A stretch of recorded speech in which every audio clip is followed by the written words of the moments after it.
Imagine a time long ago shrouded in myth and legend, where the boundaries between reality and fantasy blur.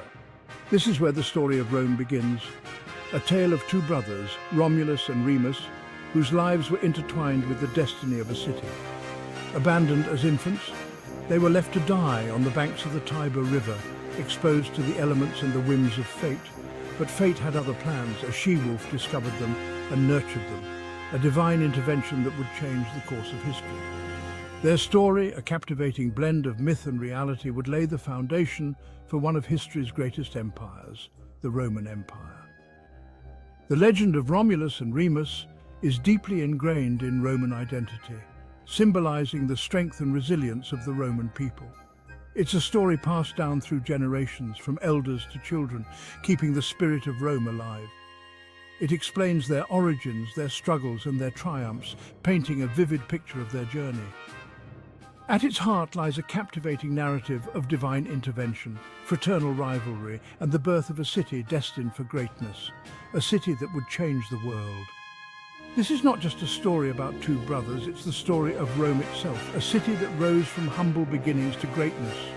It's a tale that explains how a small settlement grew into a mighty empire, influencing cultures and civilizations far and wide. The story of Romulus and Remus is a powerful reminder of the power of legends, how they shape our understanding of the past.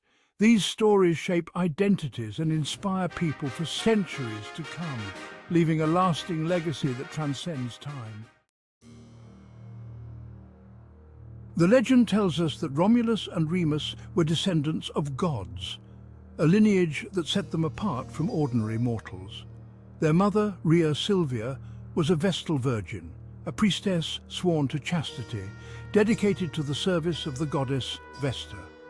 But the god Mars, captivated by her beauty and grace, seduced her, leading to a fateful union.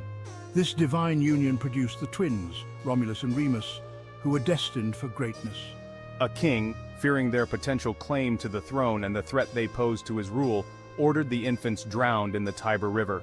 But the river, instead of claiming their lives, carried them to safety, guided by a higher power. There, in a stroke of luck and divine intervention, a she-wolf found them. This she-wolf, believed to be sent by the gods, nurtured the twins as her own, providing them with the care they needed to survive. A woodpecker, also sacred to Mars, played a crucial role in keeping them alive, bringing them food and protection. This divine intervention and the iconic image of the she-wolf suckling the twins became symbolic of Rome's destiny and divine favor. It showed their strength, resilience, and the favor of the gods, qualities that would define the Roman spirit. The she-wolf, a fierce protector, embodied the values of courage and loyalty that would come to define Roman culture and society. The twins were later discovered by a shepherd named Faustulus, who took them in. He and his wife, Acca Larentia, raised the boys as their own, providing them with a loving and nurturing home. They taught Romulus and Remus to be strong, resourceful, and resilient, skills that would prove essential in their later years as leaders. This upbringing instilled in them the virtues of the Roman people: simplicity, honesty, and a deep connection to the land, which would guide them throughout their lives. As they grew older, Romulus and Remus learned of their true heritage, discovering that they were the sons of Mars, the god of war. They yearned to establish a city on the very spot where they had been saved by the she-wolf, a place that held deep significance for them. But their ambition, fueled by their divine lineage and personal dreams, soon led to conflict between the brothers. They disagreed on the precise location for their city, each convinced that their choice was the best. Romulus favored the Palatine Hill, believing it offered strategic advantages, while Remus preferred the Aventine Hill for its scenic beauty. Tensions rose and the dispute escalated into a deadly fight, a tragic culmination of their rivalry. In the heat of the moment, Romulus killed Remus, an act that would haunt him forever. The death of Remus is a tragic tale of ambition and rivalry, a story that has been told through the ages. It serves as a stark reminder of the price of power and the destructive nature of discord, a lesson etched in the annals of history.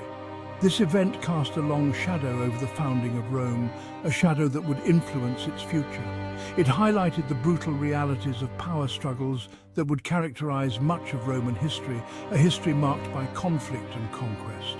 With his brother gone, Romulus was now free to establish the city according to his vision, a vision that would shape the future of Rome.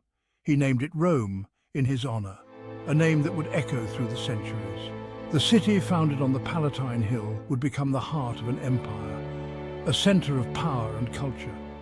But the shadow of Remus's death served as a constant reminder of the cost of ambition and the fragile nature of power, a reminder that even the greatest of cities can be born from tragedy.